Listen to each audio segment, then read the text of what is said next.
చేద్దాం. పరిశుద్ధ గ్రంథంలో అపోస్తలుడైన పౌలు వేసినటువంటి పునాదిలో 7 ప్రాముఖ్యమైన రాళ్ళున్నాయని మనం చెప్పుకుంటూ, అందులో మనం మూడవ రాయి దగ్గర ఆగాం.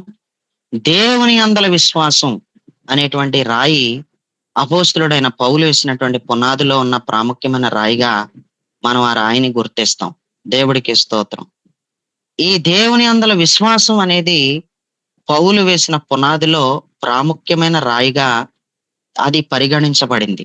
దేవుడికి స్తోత్రం. ప్రియులరా, దేవుని యందల విశ్వాసం ఉంచాలంటే దేవుడు ఏంటో నీకు తెలిసి ఉండాలని జ్ఞాపకం చేసుకుంటూ 6 పాయింట్లు ధ్యానం చేసి 6వ పాయింట్లో దేవుడు మీద విశ్వాసం ఎందుకు ఉంచాలంటే మనుషులెవ్వరు ఇవ్వలేని క్రొత్త మనసును దేవుడిస్తాడు అని, మనుషులెవ్వరు ఇవ్వలేని నూతన స్వభావాన్ని దేవుడిస్తాడని మనం నిన్నటి దినాన్న మాట్లాడుకున్నాం. అంతేకాకుండా ఇంకేం మాట్లాడుకున్నామంటే నీకు నూతన బలాన్ని కూడా ఇస్తాడని, ఆ నూతన బలం ఆత్మకు సంబంధించిన బలము అని, నీ ఆత్మకే నూతన బలాన్ని దేవుడిచ్చేస్తాడు. నీ ఆత్మకే క్రొత్త బలాన్ని ఇచ్చేస్తాడు. నీ ఆత్మకి బలాన్ని ఇచ్చే శక్తి మనుషులలో ఎవరికీ లేదని చెప్పి నిన్న మనం స్పష్టంగా ధ్యానం చేసాం. దేవుడికి స్తోత్రం. మనలో ప్రతి ఒక్కరిలోనూ ఆత్మలో బలం లేకపోవడం వల్లే కృంగిపోతాం. మనలో ప్రతి ఒక్కరిలోనూ ఆత్మలో బలాన్ని పోగొట్టుకోవడం వల్లనే ప్రార్థన చేయలేని పరిస్థితికి దిగజారిపోతాం. మనలో ప్రతి ఒక్కరం కూడా ఆత్మలో బలాన్ని ఎప్పుడైతే కోల్పోతామో దేవుని కొరకు శక్తిమంతులుగా నిలబడలేని పరిస్థితులలోనూ, దురాత్మ శక్తులతో పోరాడలేని బలహీనులుగాను మనం ఉండిపోతామని మనం నిన్నటి దినాన్న మనం నేర్చుకున్నాం. ఈ రోజు నీ శరీరానికి బలం ఇవ్వడానికి ఎవరైనా 4 రోజులు తమ ఇంటికి తీసుకెళ్లి వారం 10 రోజులు నేను చక్కగా చూసుకుంటారో, లేకపోతే ఒక నెల రోజులు చూసుకుంటారో, నీకు చక్కగా మేక మాంసంతో భోజనం పెడతారో, హార్లిక్స్ పాలిస్తారో, లేకపోతే నీకేవో రకరకాల ఫ్రూట్స్ పెడతారో, నీ శరీరానికి బలం మాత్రం ఎవరైనా ఇవ్వగలరు గాని నీ ఆత్మకు మాత్రం బలం అనేది దేవుడు మాత్రమే ఇవ్వగలడు అని నిన్నటి దినాన మనం నేర్చుకుంటూ, మనుషులెవరు ఇవ్వలేనిది దేవుడు ఇస్తున్నాడు కాబట్టి ఆ దేవుడి మీద నువ్వు విశ్వాసం ఉంచవా? నీ ఆత్మకి బలాన్ని ఇచ్చేవాడు ఆయనే కాబట్టి నీ ఆత్మకి బలమునిచ్చు ఆ దేవుని మీద నువ్వు విశ్వాసం ఉంచవా? నువ్వు విశ్వాసం ఉంచాలి అని నిన్నటి దినాన్న మనం నేర్చుకున్నాం. ప్రియులరా, మనలో ప్రతి ఒక్కరిలోనూ దేవుడు ఇచ్చినటువంటి ఆ దైవికమైన బలం అనేది ఎండిపోతా వస్తది. అనేకమైన పరిస్థితులలో మనుషులము కాబట్టి దైవికమైన బలాన్ని ఎండబెట్టేసుకునే స్థితికి వెళ్ళిపోతాం.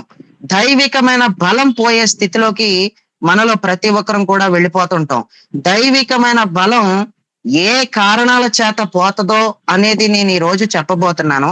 దైవికమైన బలం ప్రియులరా ఏ కారణాల చేత పోతదో అనేది చెప్పుకునే ముందర దైవికమైన బలం ఎలా వస్తుందో అన్నది కూడా నిన్నటి దినాన్న మనం నేర్చుకున్నాం. దేవుని యొక్క ఆత్మ చేత ఎవరైతే అభిషేకించబడతారో ఆయన అభిషేకించిన వానికి ఆయన అధిక బలం ఇస్తాడని మనం నేర్చుకున్నాం.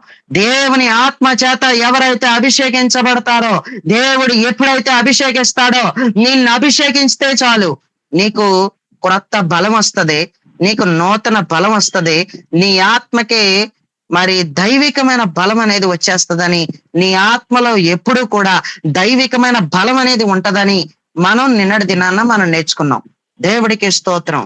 ప్రియులరా, దేవుడు నిన్ను అభిషేకించాలంటే మరి ఏం చెయ్యాలన్నది కూడా నిన్నటి దినాన కొంతమంది వినలేదు కాబట్టి దీన్ని అలా టచ్ చేసి ముందుకు వెళ్తున్నాను. దేవుడికి స్తోత్రం. నిన్ను దేవుడు అభిషేకించాలంటే దేవుని చేతను ఒక పనికి నియమింపబడి ఉండాలి. దేవుని చేతను ఒక పనికి నియమింపబడి ఉండకుండా దేవుడు నిన్ను అభిషేకించలేడు. నిన్ను దేనికి అభిషేకించమంటావు? నిన్ను ఎలా అభిషేకించమంటావు చెప్పు? గదిలో ఉండిపోతావా దేవుడితో? గంటల గంటల సహవాసం చేయలేకపోతున్నాను, గట్టిగా ఒక గంట కూడా ప్రార్థన చేయలేకపోతున్నాను బ్రదర్, నేను గంటలు గంటలు దేవుడితో గడిపేయాలనుకుంటున్నాను. నేను ఆత్మలో పరవశుడిని అయిపోవాలనుకుంటున్నాను, పరవశురాలను అయిపోవాలనుకుంటున్నాను. ప్రార్థన గంటలు గంటలు చేస్తే ఏంటి అప్పుడే ఇన్ని గంటలు అయిపోయిందా, అసలు టైమే తెలియలేదు, నాకు ఇంతసేపు ప్రార్థన చేసుకున్నానని నేను అన్నట్టుగా నాకు ఉండాలి. కానీ నాకు అలాంటి ఆత్మ నడిపింపు కావాలి, అలాంటి ఆత్మపూర్ణురాలను అయిపోవాలి, అలాంటి ఆత్మపూర్ణుడిని అయిపోవాలి అని మీలో ఎవరైనా కోరుకుంటే గనక, నువ్వు అలాగ గంటలు గంటలు దేవుడితో ఉండిపోవడం కొరకు, ఆ పని కొరకు ప్రత్యేకంగా నువ్వు గదిలో పడి దేశం కోసం ప్రార్థన చేయడానికి దేవుడు ఆ పని కోసం నిన్ను నియమించాడా, నాలుగు గోళ్ల మధ్యలోనే నువ్వు ఉండాలని దేవుడు ఏమన్నా నిర్ణయించాడా అనేది నువ్వు బాగా చూసుకోవాలి. దేవుడు నిన్ను ఏ పని కొరకైతే నియమిస్తాడో ఆ పని చేసేయడానికి నీకు శక్తి ఉంటది, ఆ పని చేయడానికి సామర్థ్యం ఉంటది.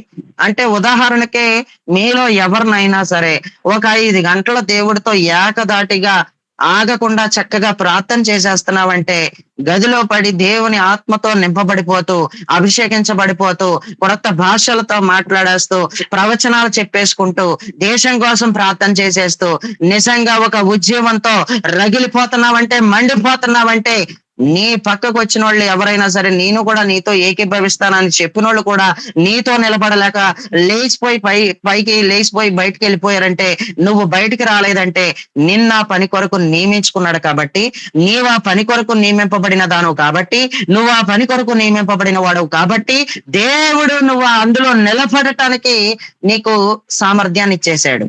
నువ్వు ఆ పని చేస్తున్నావంటే, నువ్వు దేవుడి కాళ్ళు పట్టుకునే ఉంటున్నావంటే, నీవు ఆ దేవుడి కాళ్ళు నిత్యము పట్టుకునే విధంగా దేవుడు నిన్ను అభిషేకించాడు. ఆ యొక్క దేవుడి కాళ్ళు పట్టుకోగలిగే సామర్థ్యం నీకు ఉంది. నీకు అలాంటి బలం కూడా నీ ఆత్మలో ఉందని నేను నీకు జ్ఞాపకం చేస్తున్నాను. దేవుడు నిన్ను అభిషేకించకుండా నీకు నూతన బలం అనేది రాదు. ఆయన అభిషేకించిన వానికి అధికమైన బలం ఇస్తాడు. ఆ అధికమైన బలం ఆత్మకు సంబంధించిన బలం అది. దేవుడికి స్తోత్రం. శరీరానికి కూడా బలం ఇవ్వగలడైనా ఆయన ఆత్మకి కూడా బలాన్ని ఇవ్వగలడని చెప్పి ఈ రోజు నేను మీకు జ్ఞాపకం చేస్తున్నాను. ప్రియులరా, మనలో ప్రతి ఒక్కరిలోనూ దైవికమైన బలం అనేది ఎండిపోతా వచ్చింది. ఏ కారణాల చేత ఎండిపోయింది అన్నది తర్వాత చూసుకుందాం. చాలా జాగ్రత్తగా వినాలి. నా బలం ఎండిపోయింది, అది చిల్ల పెంకులాగా అయిపోయింది అని చెప్పి, నా నాలుక నా దవడకు అంటుకుపోయింది అని చెప్పాడు. ఎవరిలో అయితే దైవికమైన బలం ఎండిపోతుందో వాళ్ళ లోకమనే దవడకు అంటుకుపోతారో, నాలుక అది ఉండవలసిన స్థానంలో ఉండట్లేదంటే, నాలిక సైడ్కి లాగేసిందంటే, నాలిక ప్రక్కకు లాగేసిందంటే ఆ వ్యక్తి చచ్చిపోతున్నాడు, చచ్చిపోయాడని సూచనగా మనం ఎలాగైతే గుర్తిస్తామో, ఆత్మీయంగా కూడా నువ్వు చచ్చిపోయావని అర్థం. దైవికమైన బలం ఎప్పుడైతే ఎండిపోతుందో నువ్వు ఇంకా అయిపోయింది నీ పని, నువ్వు సైడ్కి వెళ్ళిపోయావు, ఇంకా నువ్వు దేనికో అంటుకుపోయావు. ఆ దవడ లోకానికి సూచనగా ఉంది. ఆ దవడకు అంటుకుపోయిన నాలిక స్వయంగా ఒక మానవుడికి సూచనగా ఉంది. ఆ ఎండిపోయిన బలం దైవికమైన బలానికి సూచనగా ఉంది.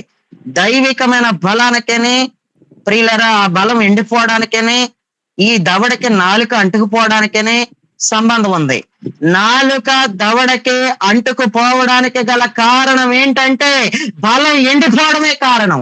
బలం ఎవరిలో ఉన్న ఆత్మీయమైన బలం, దైవికమైన బలం ఎవరి ఆత్మలో దేవుడు దైవికమైన బలం ఇచ్చి ఆత్మకి నిలబెట్టుకున్నాడో, వాళ్ళు తమ ఆత్మలో ఉన్న దైవికమైన బలాన్ని కోల్పోతే గనక, ఆ బలాన్ని గనక ఆ బలం గనక ఎండిపోయే విధంగా నువ్వు బ్రతికితే గనక, ఆ దైవికమైన బలం నీలో లేకుండా, నీ ఆత్మలో లేకుండా నువ్వు ఎప్పుడైతే ఉంటావో ఆటోమేటిక్ గా నువ్వు దేనికి అంటుకోకూడదో దానికి అంటేసుకుంటూ ఉంటావు, దేనిని పట్టుకోకూడదో దానిని పట్టేసుకుంటూ ఉంటావు. ఏ స్థలాలను తాకకూడదో ఆ స్థలాలను నువ్వు తాకేస్తా ఉంటావు. దేవుడికి స్తోత్రం. ప్రియులరా, చాలా విచిత్రమైన మాటగా కనిపిస్తా ఉంది బైబిల్లో ఈ మాట. బలం ఎండిపోవడం ఏంటండి? బలం ఎండిపోవడం ఏంటి? మనిషి ఎండిపోయాడంటే ఎక్కడైనా విన్నాం. మనిషి ఎండిపోయాడు అంటే ఎక్కడైనా విన్నాం. బలం ఎండిపోవడం ఏంటి అసలు? ఎవరైనా అంటారో, మీ దగ్గరకో నా దగ్గరకో వచ్చి ఎప్పుడైనా వినే ఉంటాం మనం, అదేంటి మనిషి అలాగైపోడేటి, మొన్న 2 నెలల క్రితం చూశాను, చాలా బాగున్నాడు, పుష్టిగా ఉన్నాడు, చాలా లావుగా ఉన్నాడు, ఇదేంటి అలాగైపోడేటి, హెచ్ఐవి పేషెంట్ లాగా అలాగైపోడేటి మనిషి అని అంటారు. అనడమే కాదు, అలాగైపోడేటి మనిషి అని అన్నప్పుడు, ఎలాగైపోడు మనిషి అని నేను అన్నాను అనుకోండి అలాటోళ్ళని, ఎండిపోయాడు. మనిషి ఏమైపోయాడో తెలుసా? ఎండిపోయాడు. మనిషి ఎండిపోయాడని చెప్తారు కానీ బలం ఎండిపోయిందని ఎవరో చెప్పరు. మనిషి ఎండిపోయాడు అంటావు ఎక్కడైనా విన్నావు? బలం ఎండిపోవడం ఏంటండి? బలం ఎండిపోవడం ఏంటి? ప్రియులరా, ఆత్మలో బలం తొలగిపోతే, ఆత్మలో బలం బలహీనం అయిపోతే బలం ఎండిపోవడం అనే లెక్కల్లోకే వస్తుంది అది.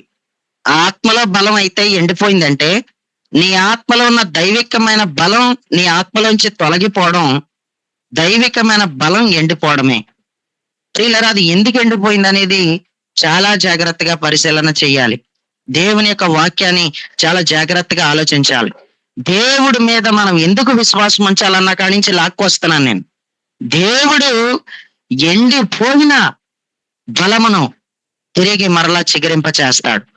నీ బలం ఏదైతే ఎండిపోయిందో తిరిగి దేవుడు మరలా దానిని చిగురింప చేయబోతున్నాడు. ఎండిపోయిన ఎముకలలోనికి జీవాన్ని రప్పించిన దేవుడు, ఎండిపోయిన ఎముకలలోనికి బలాన్ని ఇచ్చిన దేవుడు. తన బలాన్ని నువ్వు పోగొట్టుకుంటే దేవుడు కాళ్ళు పట్టుకుని బ్రతిమలాడుకో. కనికరమ్మగలిగిన దేవుడు, నిజంగానే నా బలాన్ని పొందుకోలేనేమో, ఇంకా నేను తిరిగి మరలా బలాన్ని కలిగి ఉండలేనేమో అని నువ్వు అనుకోకు. నువ్వు మనస్ఫూర్తిగా దేవుణ్ణి అడుగు. ఏ కారణం చేత దైవికమైన బలం కోల్పోయావో, ఏ పరిస్థితిలో దేవుడి బలం తొలగిపోయిందో, ఈరోజు దేవునిని గట్టిగా హత్తుకుని ఉంటున్నావు అంటే హత్తుకుని ఉండలేకపోతున్నావు. గట్టిగా శ్రమలలో నిలబడగలుగుతున్నావు అంటే శ్రమలలో నిలబడలేకపోతున్నావు. దేవుడి మీద కోపం వచ్చేస్తుంది, దేవుడి మీద నీకు అసహ్యం వచ్చేస్తుంది. నువ్వు అనుకున్న పనులు జరగడం లేదని, నీకు ఎవరైనా వ్యతిరేకంగా లేస్తే ఎందుకు ఇలా చేస్తున్నాడు దేవుడని, దేవుడే చేసేస్తున్నాడు ఇదంతానని దేవుడి మీద కోపపడడం వచ్చింది నీకు. దైవికమైన బలం లేకపోవడం వలన దేవుడి మీద చాలా మంది కోపపడిపోతూ ఉంటారు. ఇది దైవికమైన బలం లేకపోవడమే పెద్ద సమస్య ఇది అని నేను మీకు అనుభవ రీతిగా చెప్పగలుగుతున్నాను. దేవుడికి స్తోత్రం. ప్రియులరా, దైవికమైన బలం అనేది మనకి చాలా ప్రాముఖ్యమైంది. మన భక్తి జీవితానికి గాని, మన ఆత్మీయ జీవితానికి గాని, మన ప్రభు అయిన యేసులో నిలబడటానికి గాని కేవలం దైవికమైన బలం అవసరం. దేవునిని సేవించడానికి దైవికమైన బలం అవసరం. ఇప్పుడు నేను వాక్యం చెబుతున్నాను. ఇప్పుడు వాక్యం చెప్పడానికి నా ఆత్మలో నాకు దైవికమైన బలం కావాలి. నాకు దైవికమైన బలం లేకుండా నేను వాక్యం చెప్పగలనా? దైవికమైన బలం నీ ఆత్మలో లేకుండా నువ్వు ఆరాధన చేయగలవా? దైవికమైన బలం నీ ఆత్మలో లేకుండా నువ్వు దేవుణ్ణి సేవించగలవా? దైవికమైన బలం నీ ఆత్మలో లేకుండా నువ్వు స్వార్థ ప్రకటించగలవా? దైవికమైన బలం నీ ఆత్మలో లేకుండా నువ్వు ప్రభు అయిన యేసు దగ్గరికి కొంతమందినైనా నువ్వు నడిపించగలవా? దైవికమైన బలం లేకుండా నువ్వు సేవలో నిలబడగలవా? నువ్వు దేనిలో నిలబడగలవు? దైవికమైన బలం లేకపోతే నువ్వు దేనిలోనూ నిలబడలేవు. దైవికమైన బలం మనకి చాలా అవసరం. యేసయ్యా, నాకు దైవికమైన బలం నా ఆత్మలో ఉండినట్లుగా నన్ను అభిషేకించు, దైవికమైన బలం నా ఆత్మలో ఉండినట్టుగా నన్ను బలపడచ్చు అని మనం ఎంతగానో ప్రయాసపడుతూ చాలా గట్టిగా దేవునిని అడగవలసిన వారమై ఉన్నాం. దేవుడికి స్తోత్రం. చూడ్డానికి సింహంలా కనపడుతున్నావు గాని పైకి కొన్ని శోధనలు వస్తే ఉక్కిరి బిక్కిరి అయిపోతున్నావు. నువ్వేంటో తేలిపోతుంది. నీలో ఉన్న బలం ఏంటనేది తేలిపోతుంది.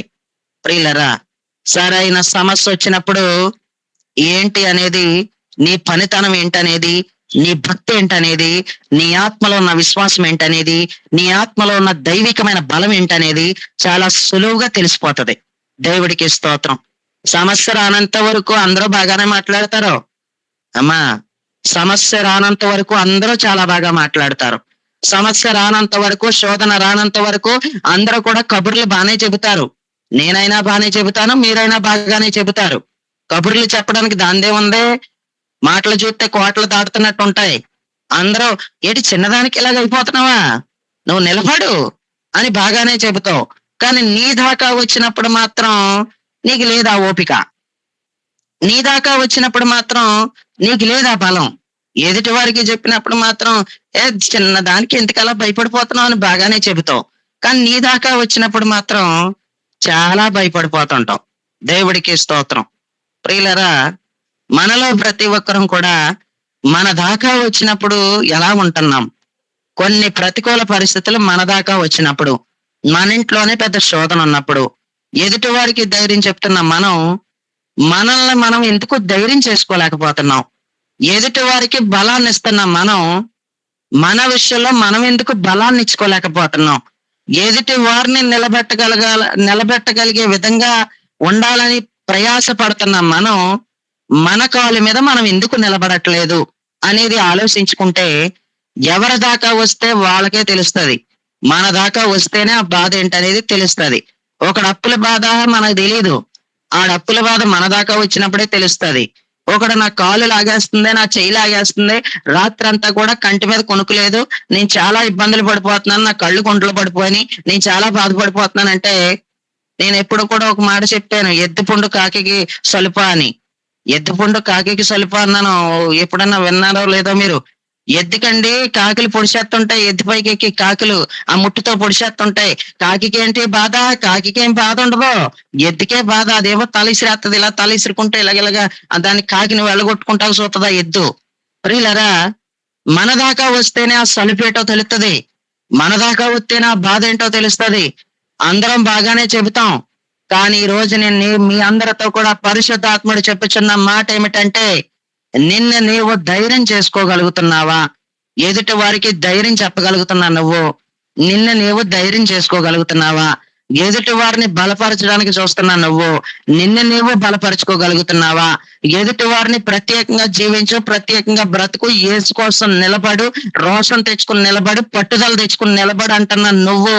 నువ్వు రోషం కలిగి బ్రతుకుతున్నావా? నువ్వు పట్టుదల తెచ్చుకుని బ్రతుకుతున్నావా? ఎందుకు బ్రతకలేకపోతున్నావంటే, వ్యక్తిగతంగా ఆలోచిస్తే నీ ఆత్మలో ఉన్న దైవికమైన బలం ఏదైనా ఎండిపోవడాన్ని బట్టి మాత్రమే నువ్వు కూడా సైడ్కి అయిపోతున్నావు. నువ్వు కూడా ఏమైపోతున్నావు? విశ్వాస వీరురాలుగా ఉండలేకపోతున్నావు. విశ్వాస వీరుడిగా ఉండలేకపోతున్నావు. గెలిచేదానిగా ఉండలేకపోతున్నావు. గెలిచేవాడిగా ఉండలేకపోతున్నావు. ఈ గెలిచేదానిగా గెలిచేవాడిగా ఉండకపోవడానికి కారణం ఏంటంటే, దైవికమైన బలం, ఆత్మలో ఉన్న బలం అది ఎక్కడో ఆ బలం బలహీనమైపోవడాన్ని బట్టి, ఆ దైవికమైన బలం ఎండిపోవడాన్ని బట్టి మనలో ప్రతి ఒక్కరం కూడా సైడ్కి లాగేస్తున్నాం. ఏమైపోతున్నాం అంటే సైడ్కి లాగేస్తున్నాం. Praise the lord. ప్రియులరా, మనలో ప్రతి ఒక్కరికి కూడా దైవికమైన బలం చాలా ఇంపార్టెంట్. దేవుడు మీద మనలో ప్రతి ఒక్కరిని ఎందుకు విశ్వాసం ఉంచాలంటే, ఎవరు ఇవ్వలేని బలాన్ని ఆత్మలో బలం ఇచ్చే దేవుడైన సర్వశక్తి కలిగిన దేవుడు అనేటువంటి ఆ 6వ పాయింట్ లో వచ్చేటువంటి 2 పాయింట్లు ఏంటంటే, ఒకటి నూతన మనసునిస్తాడు, నూతన స్వభావాన్ని ఇస్తాడు, క్రొత్త మనసునిస్తమే కాకుండా ఆయన ఎండిపోయిన బలమునకు తిరిగి నీ ఆత్మలో తిరిగి మరలా ఆయన బలం ఇస్తాడో అని మనం మాట్లాడుకుంటున్నాం. దేవుడికి స్తోత్రం.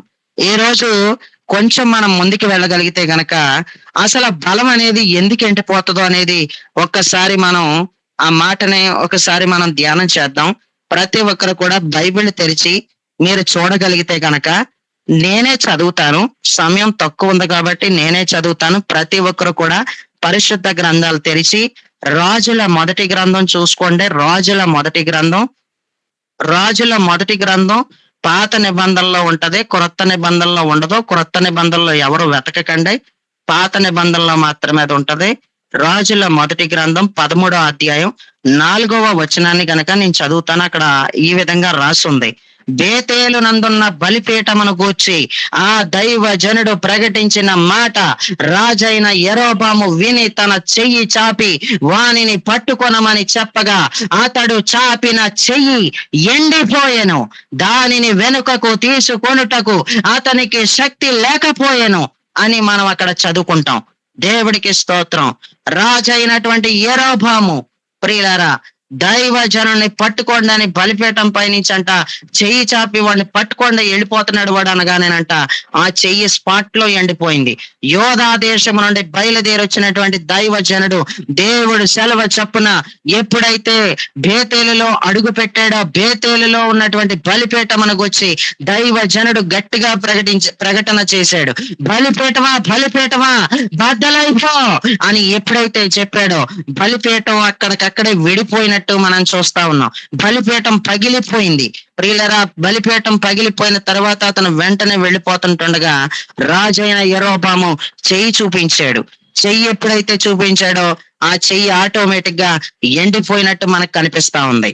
ఆ చెయ్యి ఎండిపోయినప్పుడు ఆ చెయ్యి వెనక్కి తీసుకోవడానికి కూడా శక్తి లేనంత ఆ బలహీనమైన స్థితిలోకి వెళ్ళిపోయినట్టు ఆ చెయ్యి మనకి కనిపిస్తా ఉంది. దేవుడికి స్తోత్రం. మనలో చాలా సార్లు మనం కూడా చెయ్యి చూపిస్తా ఉంటాం. మనలో ప్రతి ఒక్కరం కూడా మన దైవికమైన బలం ఎండిపోవడానికి కారణం ఏంటంటే, ఎక్కడున్న బ్రతుకు అక్కడే ఉండిపోవడానికి కారణం ఏంటంటే, మన జీవితంలో ఎదుగు బతుకు లేకుండా మనం ఉండిపోవడానికి కారణం ఏంటంటే, దేవుడి మీద అనేక సార్లు మనం చేయి చూపిస్తున్నాం. దేవుడు వద్దు అన్న పనిని నువ్వు చేస్తున్నావంటే దేవుడికి నువ్వు ఎదురు సమాధానం చెప్తున్నావు. ఎదురు సమాధానం చెప్పే వాళ్ళు ఎవరో కూడా ఆయన ఎదుట నిలవలేరు. ఎదురు సమాధానంతో ఎదురు బతుకుతున్నావంటే, దేవుడు వద్దన్న పనిని వాదానికి చేస్తున్నావంటే, వ్యతిరేకిగా మారిపోయి దేవుడికి కోపం పుట్టించే విధంగా నువ్వు బ్రతికే ప్రయత్నాలు చేస్తున్నావంటే దేవుడికే నువ్వు చేయి చూపిస్తున్నావు. ఎవరైతే తమ జీవితములలో దేవుడికి చేయి చూపిస్తారో ప్రియులరా, వాళ్ళలో ఉన్న దైవికమైన బలం అనేది ఎండిపోతుంది. వాళ్ళు ఎక్కడున్నా వాళ్ళు అక్కడే ఉంటారు. ఆత్మీయ జీవితం ఎదుగుదల ఉండదు. ప్రార్థనలో క్రొత్త ప్రార్థనలు ఏమీ చేయలేరు.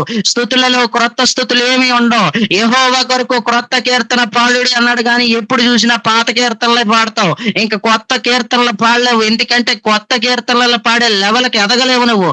ఎందుకంటే నీ ఆత్మీయతలో ఇంకా నువ్వు ఎదగకుండా అక్కడికక్కడ నువ్వు స్టాప్ అయిపోయావు, బంధించబడిపోయావు, అలా ఉండిపోయావు. కారణం ఏంటంటే యెరోబాము చెయ్యి ఉండిపోయినట్టు నువ్వు కూడా ఉండిపోయావు, ఎండిపోయిన స్థితిలోకి వెళ్ళిపోయావు. గల కారణం ఏంటంటే నీకు తెలియకుండానే ఎన్నో సార్లు దేవుడి మీద చేయి చూపించావు. నువ్వైనా నేనైనా నీకేటి వాక్యం అందరికేనే, నాకే కాదు నీకే కాదు, ఇందులో ఉన్న వాళ్ళందరికీ కూడా ఈ వాక్యం మనందరికీ ఇది నాకే దేవుడి రోజు నాతోనే మాట్లాడుతున్నాడు అని ప్రతి ఒక్కరు కూడా అనుకొనవలెను. దేవుడికి స్తోత్రం. ప్రతి ఒక్కరు కూడా ఆ విధంగానే అనుకోండి. ఎన్నిసార్లు చేయి చూపించుంటావు చెప్పొకసారి. నీ సొంత ఆలోచనతో ఎన్నిసార్లు పోలేదు. నీ సొంత ఉద్దేశాలతో ఎన్ని అడుగులు వేసేయలేదు. నీ సొంత ఆలోచనలతో ఏ వ్యాపారం స్టార్ట్ చేయలేదు. నీ సొంత ఉద్దేశాలతో వెళ్ళొద్దన్న స్థలాలని ఎన్నిసార్లు దర్శించావు, వెళ్ళొద్దన్న వ్యక్తుల్ని ఎన్నిసార్లు కలుసుకున్నావు అనేది ఆలోచించుకుంటే నీ దైవికమైన బలం ఎండిపోవడానికి అనేకమైన కారణాలలో మొట్టమొదటి కారణం దేవుడి మీద మనం ఏం చూపిస్తున్నామంటే చేయి చూపిస్తున్నాం. ఎవరైతే దేవుడి మీద చేయి చూపిస్తారో వాళ్ళున్న స్థానంలో వాళ్ళు ఇంకా కదలరు, వెనక్కి వెళ్ళరు, ముందుకి వెళ్ళరు, వాళ్ళు అక్కడే ఉండిపోతారు. ఆ చెయ్యి ఎండిపోయిన చెట్టు కొమ్మ ఉండిపోయినట్టుగా ఆ చెయ్యి అలా ఉండిపోయిందండి. యెరోబాము చెయ్యి చూపిస్తున్నది దైవజనుడికి అనుకున్నాడు, కానీ ఆ దైవజనుడు దేవుని సెలవు చప్పున వచ్చినటువంటి ఆ దైవజనుడి మీద చూపిస్తున్న చెయ్యి ప్రియులరా దేవుడికి చూపిస్తున్నాను నేనని వెంటనే అనుకోలేకపోయాడు. దేవుడికే ఈ చేయి చూపిస్తున్నాను నేను, దైవజనుడికి కాదు నేను చేయి చూపించేది అని ఎప్పుడైతే అనుకుంటాడో, ఫస్ట్ అనుకుని ఉంటే గనక ఆ చెయ్యి ఎండిపోకుండా ఉండుండును. మనలో ప్రతి ఒక్కరం కూడా నేనేం దేవుడిని ఏమైనా కొట్టేశానా, నేను దేవుడిని ఏమైనా తిట్టేశానా, దేవుడి మాటని ఏమైనా కాదన్నానా? ప్రార్థన చేసుకునే కదా బయటకు వెళ్ళాను, ప్రార్థన చేసుకునే కదా వ్యాపారం స్టార్ట్ చేశాను, ప్రార్థన చేసుకునే కదా కొంతమందిని దర్శించాను, ప్రార్థన చేసుకునే కదా పక్కూరులో సేవ మొదలెట్టాను, ప్రార్థన చేసుకునే కదా ఇలా చేశాను అలా చేశాను అని నువ్వు అనుకుంటున్నావు. కానీ దేవుడు చెప్పకుండా నువ్వు చేసిన ప్రతిదీ కూడా దేవుడి మీద చేయి చూపించినట్టే, దేవుడికి నువ్వు చేయి చూపించినట్టే.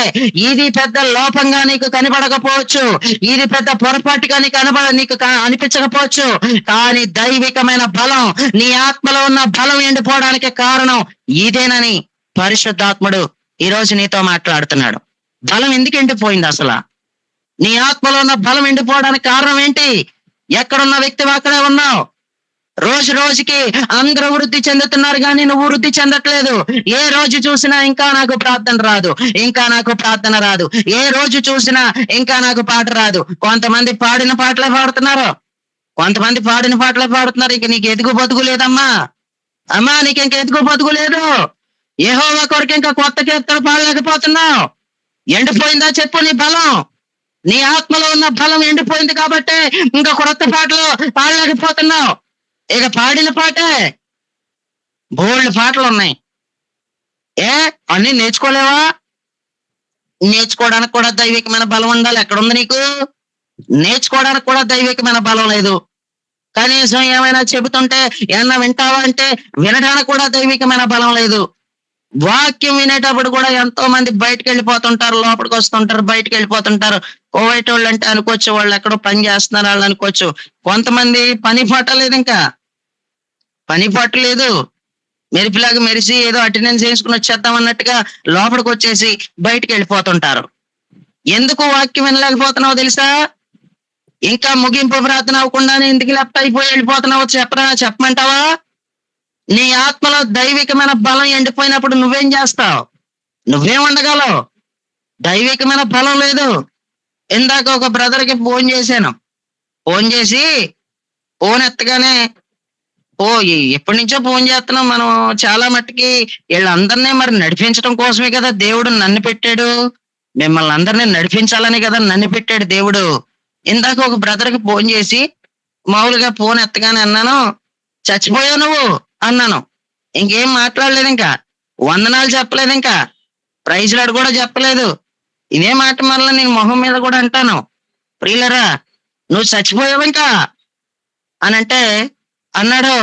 అలాగే ఉందండి అన్నాడు. దేవుడికి స్తోత్రం. అలాగే ఉందన్నాడు.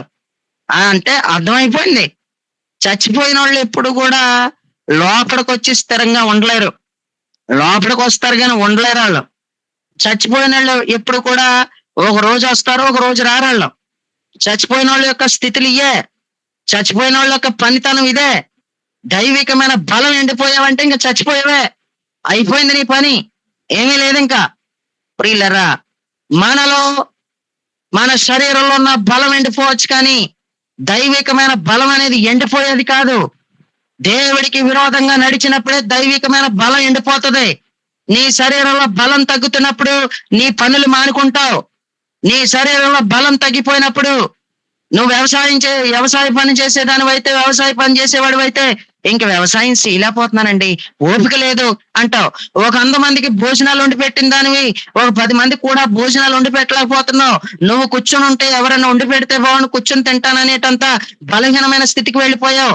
అంటే నీ శరీర విషయంలో బలం నీ వయసు పెరిగే కొలది తగ్గిపోవచ్చు కానీ నువ్వు ఆత్మీయతలో ఎదిగే కొలది నీలో ఉన్న దైవికమైన బలం, ఆత్మలో ఉన్న బలం అది పెరిగిపోయే బలం.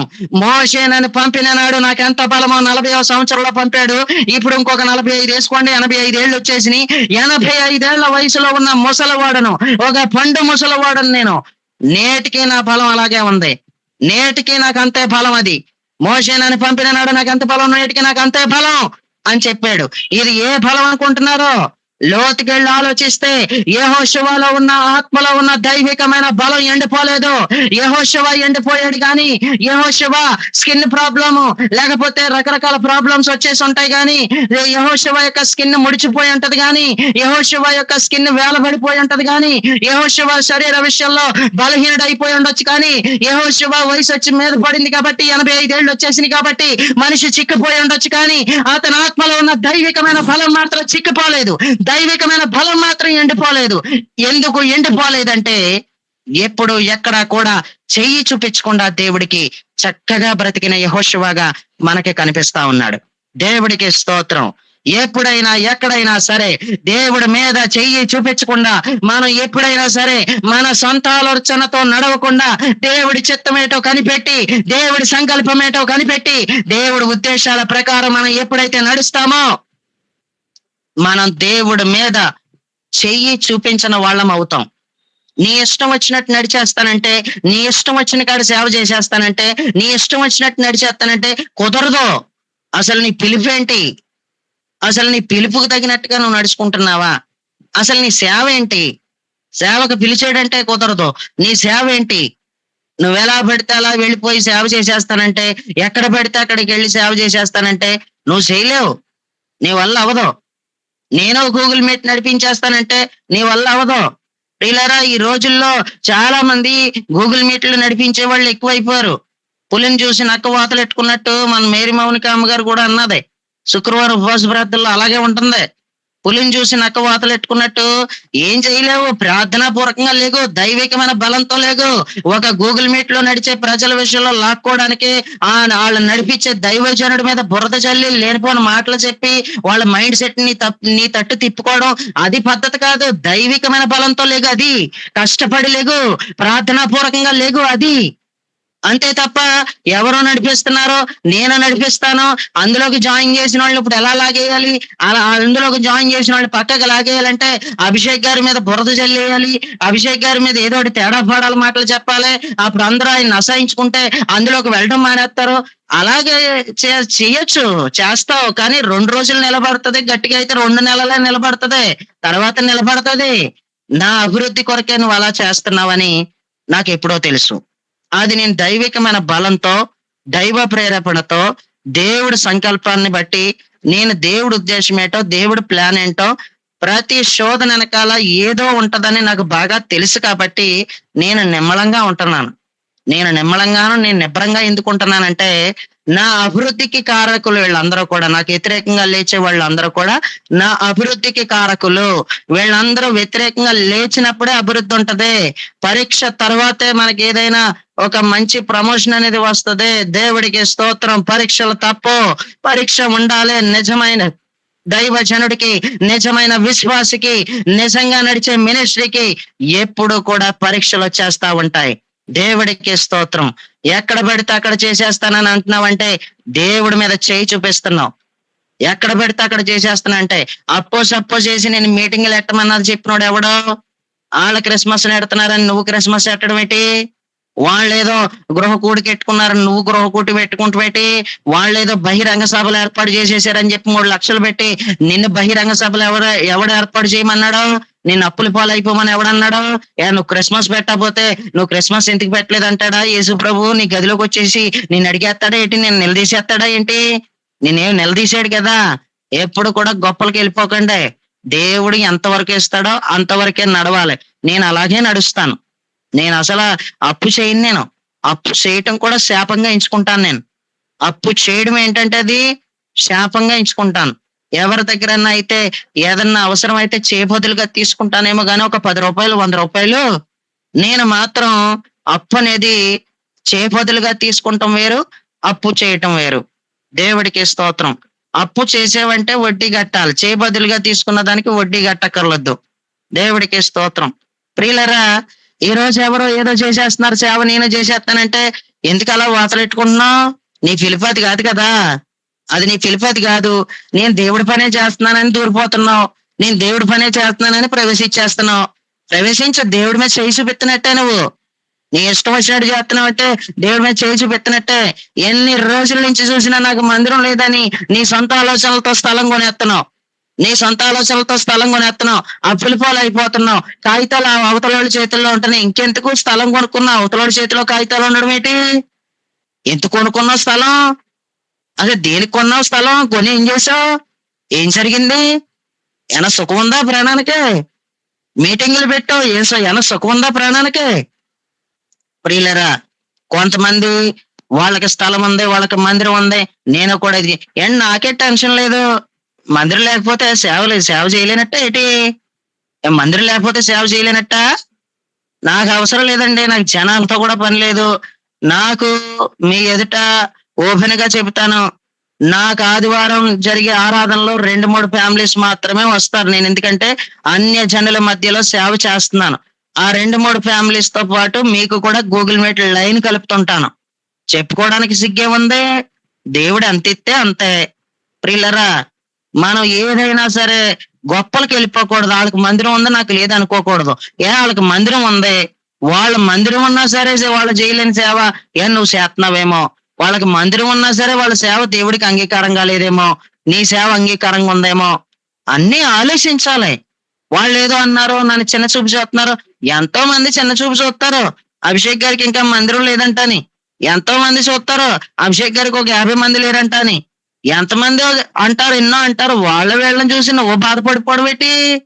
వాళ్ళ వీళ్ళని చూసి నువ్వు బాధపడిపోవడం ఏంటి? నేను చెప్తున్నాను కదా, నువ్వు ధైర్యంగా చెయ్యి. నిన్ను ఎక్కడ పెట్టాడో అక్కడే ఉండు. ఇద్దరిని ఇస్తే ఇద్దరితో సేవ చేయి. నీకు మంచినీళ్ళు ఇస్తే మంచినీళ్ళే తాగి సేవ చేయి. ఏ మాత్రం కూడా దేవుడి మీద చేయి చూపించకుండా చూడు. దేవుడి మీద వేలు చూపించకుండా నువ్వు చక్కగా సేవ చేయి. ఎక్కడైనా సేవే, ఎక్కడైనా దేవుడి మాటలని పక్కూరు వెళ్ళి ఏదో సంఘంలోంచి లాగేసుకుని నలుగురిని అక్కడ సంఘాన్ని, అది కాదు, అది మంచి పద్ధతి కాదు. యథార్థంగా దున్నలేని బీడు భూములు దున్ను, రక్షించబడలేని వాళ్ళని రక్షించు. ఇంకొకటి ఏంటో తెలుసా? రక్షించబడినటువంటి వాళ్ళని అవసరమైతే ఆత్మీయంగా కట్టు. వాళ్ళ దైవజనుడు మాట వాళ్ళు వినాలని, ఆ దైవజనుడు యాండవరలో వాళ్ళు ఉండాలని మంచి పద్ధతిలో వాక్యానుసారంగా చక్కగా చెప్పు. దేవుడికి స్తోత్రం. మీలో చాలా మందికి నేనేం చెప్తానంటే, నేను ఎక్కడో ఉంటాను, మీరు ఎక్కడో ఉంటారు, కానీ మీ దైవజనుడే మీకు ప్రాముఖ్యమైనోడు. మీరు ఏ ప్రాంతానికి చెందినవారో, మీరు ఏ ఊరికి చెందినవారో, మీ దైవజనుడు ఎవరో, మీరు ఏ మందిరానికి ఆదివారం వెళ్తున్నారో, ఆ దైవజనుడిని మీరు తప్పకుండా హత్తుకుని ఉండాలి. ఎందుకంటే మీరు పిలిచిన వెంటనే నేను రాను, కానీ మీరు పిలిచిన వెంటనే మీ దైవజనుడు మీకు ఎప్పుడు అందుబాటులో ఉంటాడు. మీ దైవజనుల కంటే నేను గొప్పవాడిని కాదు. మిమ్మల్ని ఆత్మీయంగా నడిపించే మీ దైవజనుల కంటే నేను అసలు ఎన్నిక లేని వాడను, నేను యోగ్యత లేని వాడను, నేను ఏమీ లేని వాడను, నేను నిష్ప్రయోజకుడిని, నా వల్ల ఏది జరగదు, నేనేమీ కాదు. అంతా దేవుని కృపను బట్టి మాత్రమే మిమ్మల్ని ఆత్మీయంగా కడుతున్నాను. మీరు చక్కగా బ్రతకండి అని చెప్తున్నాను. దేవుణ్ణి హత్తుకొని ఉండండి అని చెప్తున్నాను. నేను అంతవరకు చెబుతున్నాను. మీకు ఏదైనా సలహాలు సూచనలు అయితే చెబుతాను, కానీ మీ మందిరాలను మీరు వదలొద్దు. మీ దైవజనుడి కంటే ఏ దైవజనుడిని హైలైట్ చేయొద్దు. మీ దైవజనుడు బాధపడకూడదు. మీ దైవజనుడిని పైకెత్తండి. మీ దైవజనుడిని పైకెత్తండి. ఎవరు ఏదో పోగేసుకుని తినేసేది ఏదీ లేదు ఇందులో. ఇదంతా దేవుడి సేవ. నా సేవ పరిచర్యలో ముఖ్యమైన మూలరాయి అయి ఉన్న యేసు ప్రభువే కనపడాలని నేను కోరుకున్నాను. మన ప్రభు అయిన యేసే ఈ పరిచర్యలో కనపడాలి. నేను కనపడకూడదు. ప్రజలందరినీ కూడా బోధ వైపుకి తిప్పేసి నేను సైడ్ అయిపోవాలి. నా ముఖం కనపడకూడదు, యేసు ప్రభు ముఖమే కనపడాలని నేను ఎంతగానో ప్రయాసపడుతూ మిమ్మల్ని తెల్లవారుజామున కూడా లేపి మరి ప్రార్థనలో కూర్చోబెడుతున్నానంటే, మీ దైవజనులు ఎవరో కూడా మిమ్మల్ని లేపకపోయినా, మీ దైవజనులు ఎవరైనా సరే 2:30కే పెందల కాడ ప్రార్థనలు వాళ్ళు ప్రారంభించకపోయినా, నేను చెబుతున్నాను, నేను మిమ్మల్ని లేపినా సరే మీ దైవజనుల కంటే నేను గొప్పవాడిని కాదు. నేను మిమ్మల్ని 2:30 ప్రార్థనలో మిమ్మల్ని నడిపిస్తున్నంత మాత్రాన నేను గొప్ప దైవజనుడిని కాదు, నేను గొప్పవాడిని కాదు. మీ దైవజనుడే మీకు ప్రాముఖ్యమైన వాడని చెప్పి ఈ రోజు నేను మీకు అందరికీ కూడా జ్ఞాపకం చేస్తా ఉన్నాను. దేవుడికి స్తోత్రం. అవసరమైతే క్రొత్త వ్యక్తులను ప్రభు తట్టు తిప్పడానికి చూడు. ప్రభు తట్టు తిరిగినటువంటి వారిని మరింతగా కూడా ఆత్మలో బలపడే విధంగా పెంచు. అంతవరకే తప్ప వాళ్ళని లాక్కొని వచ్చేసి ఆ మందిరానికి వెళ్ళకని ఆ దైవజనుడి మీద బురద చల్లేసి తప్పుడు మాటలయ్యి, అవి కరెక్ట్ మాటలు కాదయి. అది మంచి పద్ధతి కాదు. అది ముందు వచ్చిన వాళ్ళ కంటే వెనకాల వచ్చిన వాళ్ళు ఏం గొప్పోళ్ళు కాదు. అర్థమవుతుందండి? ముందు వచ్చిన వాళ్ళ కంటే వెనకాల వచ్చిన వాళ్ళు గొప్పవాళ్ళు ఏం కాదు. నీ దైవజనుని పైకెత్తు. నేను బ్రతిమిలాడి మరీ చెప్తున్నాను, నీ దైవజనుడిని నువ్వు ఎంకరేజ్ చేయి. నీ దైవజనుడికి ప్రోత్సాహకరంగా నిలబడు. నీ దైవజనుడు ఒకప్పుడు ఎండలో నీ కోసం వచ్చాడు ప్రార్థన చేయడానికి. నీకు బాగోలేదంటే వర్షంలో తడిసి వచ్చాడు నీ దైవజనుడు. ఆయన చాలా ప్రాముఖ్యమైనోడు, ఆయన చాలా ప్రయోజనకరమైనోడు, ఆయన దేవుని మనిషి.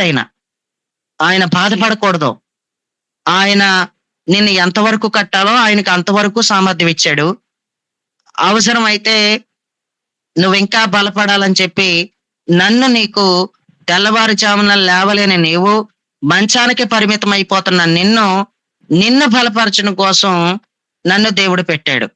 ప్రియులరా, అందుకే దేవుడు కృప చొప్పున నేను మిమ్మల్ని నడిపిస్తున్నాను తప్ప మీ దగ్గర ఏది ఆశించి ఎప్పుడు నేనేమీ నడిపించలేదు. ఈ రోజు నేను చాలా బహిరంగంగా కోవైట్ ప్రోగ్రామ్స్ నడిపించే వాళ్ళు, గల్ఫ్ దేశాల్లో ఉన్నటువంటి వారిని నడిపించే వాళ్ళు, వాళ్ళ టైమింగ్స్ లో వాళ్ళకి ఎప్పుడు ఫ్రీగా ఉంటారో, వాళ్ళకి అర్ధరాత్రి, ఇక్కడ అర్ధరాత్రి అవుతే వాళ్ళకి సరైన టైం కుదిరే టైంలో ప్రార్థనలు పెట్టే సేవకులను ఎంతో మందిని చూశాను. ఎంత గుట్టు బయటకు రాకుండా ప్రార్థనలు పెట్టుకుంటున్నారు తెలుసా? ఎందుకో తెలుసా? ఎవరికైనా తెలిస్తే ఏదో వచ్చి పడిపోతుంది, ఏదో ఇచ్చేస్తున్నారంటారని ఆళ్ళ గోల, ఆళ్ళ భయం. కానీ నేను బహిరంగంగా పోస్ట్ పబ్లిక్ లోకి వదిలాను. కోవైట్ గూగుల్ మీట్ ప్రోగ్రామ్ అని పబ్లిక్ లోకి వదిలాను. ఎంతో మంది అనుకుంటున్నారు అభిషేక్ ఏదో పోగేసేసుకుంటున్నాడు, ఎవరినో గట్టిగానే పట్టుకున్నాడు, కోవైట్ వాళ్ళని పట్టుకున్నాడు, వాళ్ళు నెల నెలకే బాగానే ఇచ్చేస్తారు అని చాలా మంది అనుకుంటున్నారు. మరి కొన్ని చోట్లకి వెళ్తుంటే నవ్వుతూ నవ్వుతూ కూడా కోవైట్ ఫాస్ట్ గారు వచ్చాడు అని అంటున్నారు. కోవైట్ ఫాస్ట్ గారు వచ్చాడు అని చెప్పేసి చాలా మంది మాట్లాడుకుంటున్నారు. ప్రియులరా, మరికొంతమంది నాతో ఏం చెప్పారో తెలుసా? మరి వీళ్ళే అనుకున్నారో తెలీదు, వాళ్ళే అనుకున్నారో తెలీదు. కొంతమంది నా దగ్గరకు వచ్చి చెప్పింది ఏంటంటే, మీరు చక్కగా కువైట్ నడిపిస్తున్నారంటే మీకు అంతా చక్కగా కానుకలు వచ్చేస్తాయి, బాగా సమృద్ధిగానే బాగా వచ్చేస్తాయి అని చాలా మంది అనుకుంటున్నారని వీళ్ళు అన్నారు. ఇంతగా వాళ్ళు అనుకున్నారో లేదో తెలియదు, వీళ్ళు అయితే అనుకున్న ఉద్దేశం మాత్రం బయట పెట్టారు నేనేం చెబుతానని. ప్రియులరా, ఏ రోజు కూడా మిమ్మల్ని ఏమి అడగలేదు నేను. మీరిస్తే మీరు ఎందుకు ఇచ్చారని అనలేదు నేను. మీరిస్తే ఎందుకు ఇచ్చారు అన్నానా? ఏ రోజు అనలేదు. మీరు ఇవ్వకపోతే ఎందుకు ఇవ్వలేదని అడిగానా? మీరొచ్చి వాక్యం వెంటనే చూసుకున్నాను నేను. మీరు ఆత్మీయంగా బలపడడానికి మాత్రమే నేను ఇష్టపడ్డాను. అంతకు మించి నేను మిమ్మల్ని ఏమీ అడగలేదు. కానీ ఎప్పుడైనా సరే దేవునికి ఇవ్వాలి అన్న అంశం మీద ఎప్పుడైనా నేను ఏదైనా మాట్లాడితే వాక్యంలో ఉన్నది ఉన్నట్టుగా చెప్పాను తప్ప, ఇయ్యుడి మీకు ఇవ్వబడును అని యేసయ్య చెప్పిన మాట ప్రకారం చెప్పాను తప్ప, మీరు మాకేదో ఇవ్వాలని కాదు, మీరేదో ఇస్తారని దాన్ని ఏదో ఆధారం చేసుకున్న ఆ వాక్యం ఎప్పుడూ నేను మీకు చెప్పలేదు. దేవుడికి స్తోత్రం. ఈ రోజు ఈ మాటలు వింటున్నటువంటి మీలో చాలా మంది గమనించాలి. నేను మీకోసం బయట నన్ను ఎన్నో రకాలుగా అనుకుంటున్నా సరే, నేనేదో పోగేసేసుకుంటున్నాను, నేనేదో సంపాదించేసుకుంటున్నాను, నాకేదో వచ్చి పడిపోతుంది, నాకేదో మీరు అందరు ఇచ్చేస్తున్నారని చాలా మంది అనుకుంటున్నారు. అనుకుంటే అనుకోనివ్వండి. మీకోసం నేను మాట పడటానికైనా సిద్ధం. కానీ నేను మీకోసం ఏర్పాటు చేసిన ఈ మీటింగు, ఈ గూగుల్ మీటు కేవలం నీకోసం ఏర్పాటు చేశాను కాబట్టి నువ్వు వదిలేసి వెళ్ళిపోతావా? చెప్పు ఒకసారి. నువ్వెందుకు నిర్లక్ష్యంగా ఉంటావు చెప్పు? నీకోసమే కదా, నీకోసమే కదా ఇది ఏర్పాటు చేసాం. నువ్వు బాగుండాలనే కదా నీకోసం ఇది ఏర్పాటు చేసాం. ఇది మంచి ఉద్దేశంతో ఏర్పాటు చేయబడింది కదా ఇది. నువ్వు అభిషేకించబడతావు, నేను చెప్తున్నాను దైవజనుడిగా. నువ్వు చాలా బలపడిపోతావు, నేను చెప్తున్నాను. నువ్వు చాలా వృద్ధి చెందేస్తావు, నువ్వు చాలా విస్తరించిపోతావు, నీ ఆత్మీయత చాలా బాగుంటది. నువ్వు ఇది కోల్పోకో. దైవికమైన దేవుని ఎప్పుడు కూడా ఉంటది. సత్య దేవుని మహిమ మినిస్ట్రీస్ తరపు నుంచి వచ్చిన ఏ పోస్ట్ అయినా చాలా చాలా ఇంపార్టెంట్. సత్య దేవుని మహిమ మినిస్ట్రీస్ తరపున వచ్చిన ఏ గూగుల్ మీట్ లింక్ అయినా సరే చాలా ఇంపార్టెంట్. అది ఏ టైంలో జరుగుతున్న ప్రోగ్రామ్ అయినా సరే అది చాలా ఇంపార్టెంట్. నేను చెప్తున్నాను, దైవ జనుడిగా 70 మంది వచ్చినా 80 మంది వచ్చినా ఓపికతో మీకోసం ప్రార్థన చేసిన రోజులు లేవా? చెప్పండి. ఓపికతో మీకోసం ప్రార్థన చేసిన రోజులు లేవా? ఏ గూగుల్ మీట్ లోకైనా వెళ్ళండి, మీకోసం ఓపికతో అంతమంది కోసం ఎవరు చేయరు. కానీ చేయడానికి గల సామర్థ్యం, అభిషేకం దేవుడు ఇచ్చాడు కాబట్టి చేయగలుగుతున్నాం. ప్రతి ఉదయకాలం కూడా మీరు 7 అయినా పర్వాలేదు, నాకు 8 అయినా పర్వాలేదు, ఇండియా టైం ప్రకారం చెప్తున్నాను. నాకు పెందలకాడ ప్రార్థనలో 2:30కు మొదలు పెట్టిన తర్వాత ఎలాగైనా 6 అయిపోతుంది. నాకు 7 అయినా పర్వాలేదు, 7:30 అయినా పర్లేదు, 8 అయినా పర్లేదు. ఒక్కొక్కరి కోసం ప్రార్థన చేసి పంపించండి అంటే నాకేంటి? మీరు ఉంటానంటే నేను పంపిస్తాను. మీరు చక్కగా ఉంటానంటే పెందలకాడ ప్రార్థన 6కి ముగించేస్తున్నాం ఇండియా టైం ప్రకారం, 8కి ముగించండి పర్వాలేదు, మా అందరి కోసం ప్రార్థన చేయండి అంటే నేను మీకోసం కంగారు పడి ముగించేస్తున్నాను తప్ప, లేకపోతే నేనే చూసేయను. మీ అందరి కోసం ప్రార్థన చేయడానికే నేను ఉన్నాను. ఏటో ఒక రోజు వచ్చి ఒక రోజు ప్రార్థన చేస్తాడు, ఒక రోజు చేయడానుకుంటున్నారేమో. టైం సరిపోతలేదు మనకి. ఏంటి, మనకి టైం సరిపోక నేను చేయట్లేదు. ఒక్కొక్కరి కోసం చేశానంటే ఒక్క 10 నిమిషాలు పడుతుందండి. ఒక్కొక్కరి కోసం సరిగ్గా ప్రార్థన చేశానంటే వాళ్ళ వస్తువుల కోసం, వస్త్రాల కోసం, ప్రతిదీ, వాళ్ళ ఇల్లు వాకిల దగ్గర నుంచి ప్రతి దాని కోసం, వాళ్ళ ఆరోగ్య స్థితి కోసం, వాళ్ళ మానసిక స్థితి కోసం, వాళ్ళ ఆత్మీయ స్థితి కోసం, ప్రతి దాని కోసం ప్రార్థన చేశానంటే ఒక్కొక్క మనిషి కోసం 10 నిమిషాలు టైం పడుతుంది. ఏమనుకుంటున్నారు మీరు అసలనే? ప్రార్థన చేయగలిగే ఓపిక, ఆ దైవికమైన బలం నా ఆత్మలో ఉంది, కానీ నువ్వు ప్రార్థన చేయించుకునే ఓపిక, బలం, క్యూ పద్ధతిని పాటించలేకపోతున్నావు. మనం మంగళవారం ప్రార్థన చేసినప్పుడు వెనకాల వచ్చి కూడా ప్రైజ్లాడు ఏటి ప్రైజ్లాడు, దేనికి ప్రైజ్లాడు చెప్తున్నావు అంటే, నేను వెనకాల వచ్చినా సరే నాకు చేసేయండి నేను పోతానన్నా, దాని అర్థం ఏంటి? అంటే క్యూ పద్ధతి పాటించవా? అంటే నీకు ఓపిక లేదా? అప్పుడు రా, 7 గంటలకు రా, 80 మంది వస్తారు, 70 మంది వస్తారు, రండి, ఒక్కొక్కరి కోసం ప్రార్థన చేస్తాను, వరుసగా ప్రార్థన చేసుకుంటూ వస్తాను.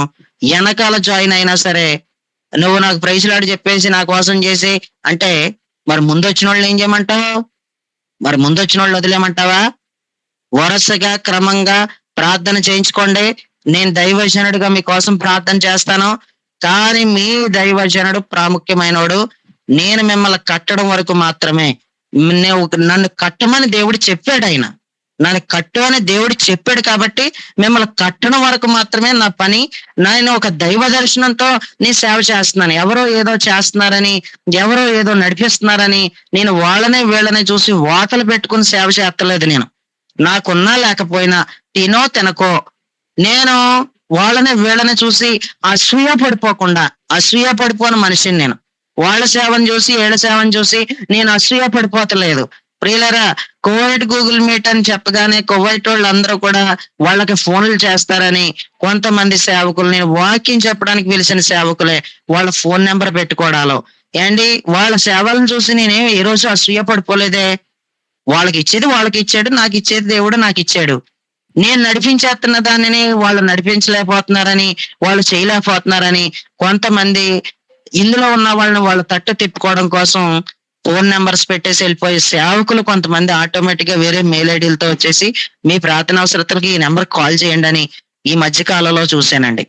అంతేకాకుండా కొంతమంది సేవకులు ఇందులోకి నమ్మి తీసుకొస్తున్నాం అనుకోండి, వాళ్ళ ప్రొఫైల్ దగ్గర ఫోన్ నెంబర్ సెట్ చేసుకుని, ఏండి ఏమన్నా పద్ధతి మంచిదేనా అసలనే? వాళ్ళ సేవను చూసి నేను ఏమన్నా ఏడిసేనా? ఇదంతా దేవుడి పని కదండి. నేను అనుకున్నానండి, దేవుడు నాకు ఇచ్చేది ఎక్కడికే పోదు, దేవుడు నాకు ఇచ్చింది నాకు ఇస్తాడు అని నేను అనుకున్నాను తప్ప ఎవరి మీద నేను అసూయ పడిపోలేదు. ఎవరి సేవను చూసి నేను ఏడవలేదు. నాకు నువ్వు ఎంతమందిని ఇస్తే అంతమందే, నువ్వు నాకు ఏది ఇస్తే అదే, నేను అలాగే ఉంటాను, నేను అడిగే ఉంటాను. నువ్వు నన్ను ఎంతకాలం మరుగులో పెట్టినా సరే నేను మరుగులోనే ఉంటాను. నాకేది ఇవ్వకపోతే, నా దగ్గరికి ఎవరు రాకపోతే, నా పిలిపే ప్రవక్త పిలుపు, గదిలో ఉండిపోయే పిలుపు నాది. ప్రార్థన చేసుకుంటాను, ఆరాధన చేసుకుంటాను, గంటలు గంటలు నీతో ఉండిపోతాను. ఉన్న రోజులు లేవా ప్రభువా నీతో? నేను నీతో పని పాటు మానేసి, నీవు సేవకు పిలిస్తే పని పాటు మానేసి అన్ని విడిచిపెట్టి, ఎవరో లేకపోతే అందరూ వెలివేసేస్తే, అందరూ ద్వేషిస్తే నీ కాళ్ళు పట్టుకుని నేను లేనా? నాకు ఎవరున్నా లేకపోయినా నువ్వు ఉన్నావు చాలు. నేను సేవించడమే గొప్ప సేవ, నేను సేవించడం గొప్ప సేవ. అక్కడికిక్కడికి, ఆ మీటింగులకి ఈ మీటింగులకి పరుగుల మీద పరుగులు, రౌండ్ల మీద రౌండ్లు వేసేయడం సేవ కాదు. దేవుడు కాళ్ళు పట్టుకుని దేవుడితో ఉండిపోవడమే అసలు సిసలైన సేవ. దేవుడికి స్తోత్రం. నేను ఆ విధంగానే నిశ్చయ చేసుకుని, ధైర్యం తెచ్చుకుని, బలం తెచ్చుకొని, ప్రియులరా, దేవుడు దర్శనాన్ని బట్టి చేస్తున్నాను. మీరు నా దగ్గరికి ఏమైనా వస్తారా? మీరు నా దగ్గర ఏమైనా కూర్చుంటారా? అది జరగదు కదా. ఎంతో దూరంలో ఉన్న మిమ్మల్ని నాకు అవసరమా అని అనుకుంటే అవసరం అనుకుంటా, ఆ అవసరం లేదు, అవసరం అనుకుంటే అవసరం, అనవసరం అనుకుంటే అనవసరం. కానీ దేవుడు దర్శనాన్ని బట్టి కట్టు అన్నాడు కాబట్టి కట్టాను, కడుతున్నాను, మిమ్మల్ని ఎప్పటికీ కడతాను.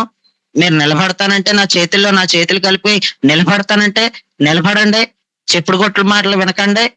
గ్రూప్ లో ఎవరెవరో నెంబర్స్ తీసుకుని మీకు కాల్ చేస్తుంటారో వాళ్ళని వెళ్ళని పట్టించుకుని మీరు ఏదో మనసులో పెట్టుకుని వెనకబడిపోకండి. మీరు దూరం అయిపోకండి. మీరు దూరం అయిపోతే ఎవరు ఏం చేయలేం. నీకు అదృష్టం లేదంటాను నేను. నీకు తినే అదృష్టం లేదు ఇక్కడ ఆహారం. నీకు ఇక్కడ చక్కగా కట్టబడే అదృష్టం నీకు లేదంటాను నేను.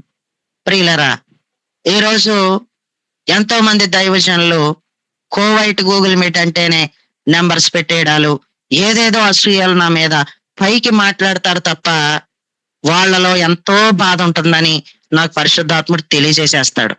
కానీ అయినా సరే వాళ్ళు నేను ప్రేమించి వాక్యానికి అవకాశం ఇస్తానండి. వాళ్ళు ఎవరికైనా ఇస్తానండి నేను. ఇంక నోరు తెరిచి అడిగేది ఎందుకో అనుకుంటాను నేను. కొంతమంది నోరు తెరిచి అడిగేసేది నాకు అవకాశం కల్పించని ఎందుకు అడుగుతున్నారంటే 2, 3 రోజులు వచ్చి వాక్యం చెప్పేసరికి తర్వాత అందరినీ వాళ్ళు తట్టి తిప్పుకునే ప్రయత్నం చేస్తారు. ప్రజల్ని మన తట్టి తిప్పుకోవడం ఏంటండి? ఏసి తట్టి తిప్పేయాలి గాని ప్రజల్ని మన తట్టి తిప్పుకోవడం ఏంటి? అందరినీ వాళ్ళ తట్టి తిప్పుకోవడానికి చూసి తర్వాత ఏం ఎరగకుండా కర్ర విరగకుండా పాము సావకుండా వాళ్ళ ఫోటో దగ్గర ఫోన్ నెంబర్ పెట్టుకునే వ్యక్తులు చాలా మంది ఉన్నారు. తప్పు కదా అది? ఏండి, సేవ చేస్తే నిజంగా చెయ్యి. ఏదో వాళ్ళు చేస్తున్నారు వీళ్ళు చేస్తున్నారని నీ ఇష్టం వచ్చినట్టు చేయకు. దేవుడి మీద చేయి చూపెత్తనట్టే, దేవుడి మీద నువ్వు చేయి చూపెత్తనట్టే, దేవుడి మీద నువ్వు వేలు చూపెత్తనట్టే. దేవుడికి స్తోత్రం. నాకెందుకు వచ్చిన గొడవ? ఆ సంఘానికి చెందిన వాళ్ళు నాకెందుకు వచ్చిన గొడవ? ఆ దైవజనుడికి చెందిన వాళ్ళని అందరికిలాగా నేను అనుకుంటే ఈ రోజు మిమ్మల్ని కట్టక్కర్లేదు. ప్రియులరా, ఒక ఆవిడ ఏమన్నదో తెలుసండి నన్ను. ఆమెకి ఏదో కళ వచ్చిందంట. ఆ కళకు అర్థం చెప్పాలని చెప్పింది నన్ను. ఆవిడకి ఏదో కళ వచ్చిందంట, అర్థం చెప్పాలని చెప్పింది. ఆ అర్థం కోసం నేను ఏమన్నానంటే, మరి మీ దైవజనుడు ఉన్నాడు కదా అని చెప్పాను. మీ దైవజనుడు ఉన్నాడు కదా అని చెబితే, ఆ మా దైవజనుడు ఉంటబెట్టి మిమ్మల్ని లెక్క అడుగుతాడు దేవుడు. మిమ్మల్ని అడుగుతున్నాం కదా, మిమ్మల్ని లెక్క అడుగుతాడు అంటుందండి. ఏంటి చూసారా ఎలా మాట్లాడుతుందో? మరి నా దగ్గరికి నా చర్చికి రావట్లేదు నువ్వు, మరి అది లెక్క అడగడా అంటే అప్పుడు ఓ రూట్ మార్చేస్తారు. ఎవరైనా సరే అవసరానికి వాడుకుని వదిలేసే వాళ్ళు చాలా మంది ఉంటారు. ప్రియులరా, నేను నార్మల్ గా అడిగాను అంతే. నేను నార్మల్ గా అన్నానంతే. వాళ్ళ కళకి నాకు తెలిసిందేటో అర్థం నేను తప్పకుండా చెబుతాను. కానీ నార్మల్ గా మాత్రమే అన్నాను నేను. ఏమన్నాను? మీ దైవజనుడు ఉన్నాడు కదమ్మా, నన్ను అడుగుతున్నారేంటి అంటే, మా దైవజనుడికి తెలియదండి బాబు, మీరైతేనే బాగా చెబుతారంటుంది. మరి నేనైతే బాగా చెప్తున్నా అంటే మరి నా దగ్గరికి ఎందుకు రావట్లేదన్నా ఎటకారంగా నవ్వుతూ నవ్వుతూ అలాగెలగొత్తామండి అంది. మరి అలాగెలగొత్తాం అన్నప్పుడు అలాగెలా చెప్తాను మరి అంటే లెక్క అడుగుతాడు మిమ్మల్ని చూసుకోండి మరి అంటుంది. దేవుడికి స్తోత్రం. చాలా బాగుంది న్యాయం, చాలా బాగుందని. దేవుడికి స్తోత్రం. ప్రియులరా, వాళ్ళు ఎవరైనా సరే నాకు తెలియలేని వాళ్ళని కూడా నేను ఏదైనా తెలిసింది చక్కగా చెప్పి కట్టి ఒక సంఘానికి వదిలేసిన వ్యక్తిని. నేనే నా చేతుల మీదకి ఎంతో మందికి బాప్తిస్మాలు ఇచ్చాను. స్వయంగా నా చేతుల మీదకి ఎంతో మందికి బాప్తిస్మాల కార్యక్రమాలు జరిగినాయి. నా విశ్వాసులనే చాలా మంది లాగేసుకున్నారు. నా విశ్వాసులనే చాలా మంది దొంగిలించేశారు. కష్టపడి సంపాదించిన విశ్వాసులు అంటే వాళ్ళు. కష్టపడి సంపాదించాను నేను. కానీ ప్రియులరా, నేను ఎవరినే దొంగలించలేదు, నేను ఎవరినే పాడు చేయలేదు.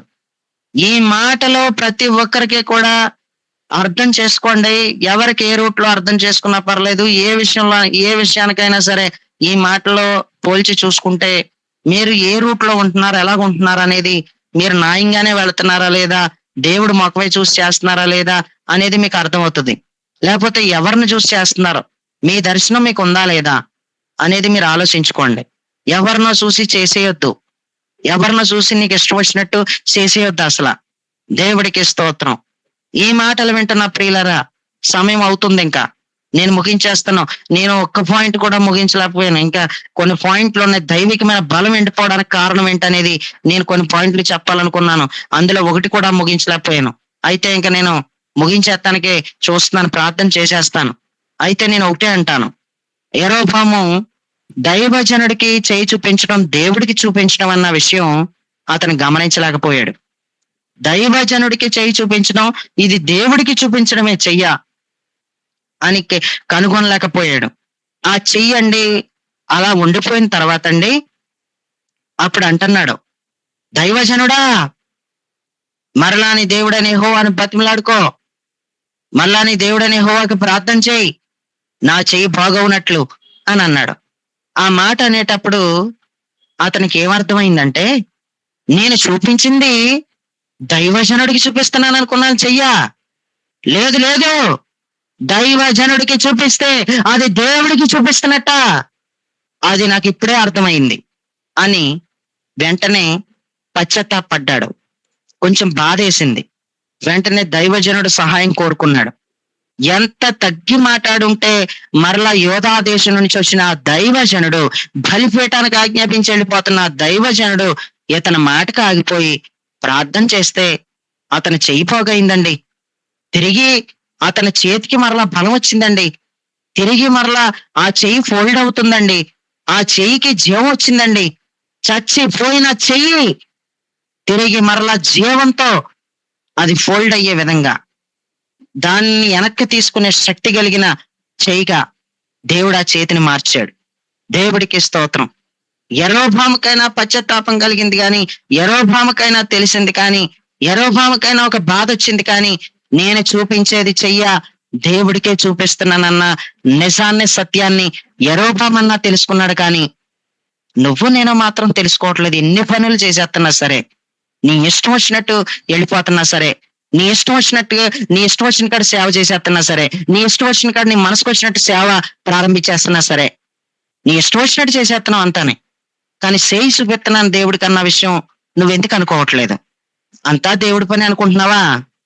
అంతా దేవుడి పని అనుకుంటున్నావా? ఏటి అప్పు సప్పు చేసి నేను మీటింగ్లు ఎట్టేస్తాను దేవుడి కోసమే కదా, దేవుడే తీర్చుకుంటున్నాడు అనుకుంటున్నావా? దేవుడే ప్రత్యక్షం అయితే ఏమంటాడో తెలుసా? దేవుడే ప్రత్యక్షం అయితే ఏమంటావో తెలుసా నువ్వు? అయ్యా అప్పుల పాలు అయిపోయాను, నేను అప్పుల పాలు అయిపోయాను. అప్పుల పాలు అయిపోవా? ఫోన్లో ఏడవకో అని, సరే నేను వెళ్తున్నాను అన్నాడు అనుకో దేవుడు, ఎటు వెళ్ళిపోతావేటయ్యా బాబు, నీ కోసమే కదా మీటింగ్లు ఎట్టేశాను. నా కోసం మీటింగ్లు ఎట్టావా? ఎవడెట్టమన్నాడు నేను మీటింగులు? నేనేమన్నా చెప్పానా నీకు మీటింగులు? అయ్యా నీ కోసం స్థలం కొనేసాను మందిరం కోసం, నేనేమన్నా కొనమన్నాను ఆ స్థలం నిన్ను? నీ కోసం చేశాను, నీ కోసం చేశానంటావేటి? నేనేమన్నా చేయమన్నానా? నేనేమన్నా కొనమన్నానా? నేనేమన్నా అప్పు చేసి క్రిస్మస్ లెక్కమని చెప్పానా నేను? నీ కోసమే చేశాను, నీ కోసమే చేశానంటే పడు, నువ్వు అనుభవించు. నా కోసం చేశానంటే నేను చెబితే చెయ్యి. నేను చెప్పిందైతే కరెక్ట్ గా చెయ్యి చాలు. నేను చెప్పలేని మాత్రం చేయకు నువ్వు అని. ప్రియులరా, దేవుడే ప్రత్యక్షమైతే నీ బాధ నువ్వు చెప్తే దేవుడి బాధ దేవుడు చెప్తాడు. దేవుడికి స్తోత్రం. ఒక ఇంటి దగ్గరికి వెళ్ళి అలా కూర్చున్నాను నేను. ఒక ఇంటి దగ్గర కూర్చుంటే ఒక అక్క చెల్లెళ్ళిద్దరు కూడా దెబ్బలాడుకుంటూ మొదలెట్టారు.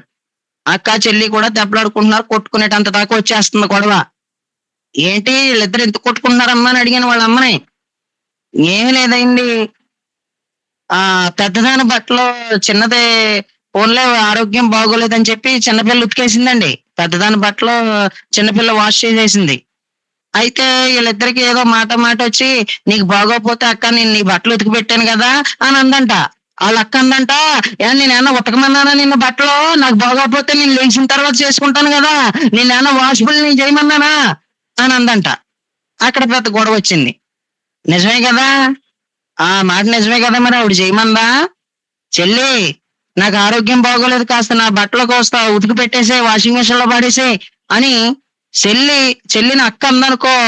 పోనీ ఏదైనా సమస్య వచ్చినప్పుడు అడిగి నిలదీసి, అక్క నువ్వు బట్టలు ఉతకమంటే ఉతికి పెట్టానంటే అడుగుతాకు ఒక పద్ధతి ఉంది, ఒక విధానం ఉంది. ఆ విధంగా ఆలోచించు. దేవుడు చేయమన్న తర్వాత నీకు ఇబ్బందికరంగా ఏదైనా ఉంటే, ప్రభువా మరి నువ్వే కదా చెప్పావు, నేను చేసేటప్పుడు ఈ వ్యతిరేకతలు ఏంటంటే దానికి ఏదైనా ఆలోచన చెప్తాడు.